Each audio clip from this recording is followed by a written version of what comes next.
É o Instituto Raiz, que é o Instituto Histórico Geográfico de Juína, né, na fantasia Instituto Raiz. Nós colocamos aí o edital para uma assembleia que vai acontecer agora, dia 7 de agosto. E essa assembleia, qual que é a pauta da assembleia? Nós vamos estar aí, né, antes da assembleia, vou estar fazendo prestação de conta através do site, da mídia, né, informatizada, porque a gente não pode estar se aglomerando. E no dia 7 nós vamos ter a eleição da nova diretoria, porque a nossa diretoria já venceu. O nosso mandato pelo Estatuto já venceu, então nós temos que compor uma nova diretoria. Por que uma nova diretoria? Porque eu não tenho pretensão de ir para a reeleição, né? Porque eu tenho no Estatuto, eu poderia até ir para a reeleição, mas eu não vou para a reeleição, e dar oportunidade para outros companheiros de enfrentarem a nova direção do Instituto Raiz. E quais são os requisitos para se candidatar a essa eleição? A eleição é o seguinte, todos os pioneiros, e pode também acontecer o seguinte, netos de pioneiros, filhos de pioneiros, né, porque você com 18 anos acima, você pode, né, se candidatar. E os cargos que estão disponíveis é presidente, secretário, tesoureiro, 2 diretores, isso generalizado, pode ser diretoras também, né?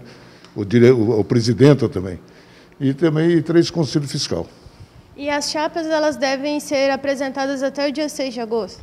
Eu estou solicitando que eu apresente dia 6 de agosto para a gente preparar, né, cartaz, preparar cédula, aquele negócio todo, porque o pessoal vai vir estar votando o dia todo, o pessoal já sabe quem vai votar, né? E a Assembleia nós também colocamos das 8 às 17 horas, mas todo esse tempo de Assembleia, não. É que o pessoal não vai ficar aglomerado ali. Então, quem não puder ir votar às 8, vota às 9, quem não puder votar às 2, vota às 3, vota às 4, até encerrar às 5 horas da tarde.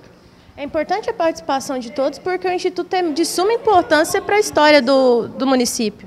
Sim, mas o Instituto Pioneiro, nós estamos resgatando a história do município de Juína, né? Da sua fundação, os pioneiros, né? Então, é de suma importância. Eu também quero deixar um aviso aqui, o seguinte, uma observação.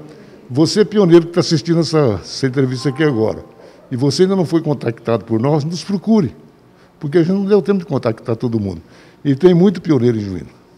E é importante, tanto para os pioneiros, para manter viva essa história. Sim, manter a história, né? E nós vamos começar agora a escrever a história de Juína no papel, porque nós estávamos só fazendo entrevista, aquele negócio todo, e vamos começar agora a documentar os fatos reais.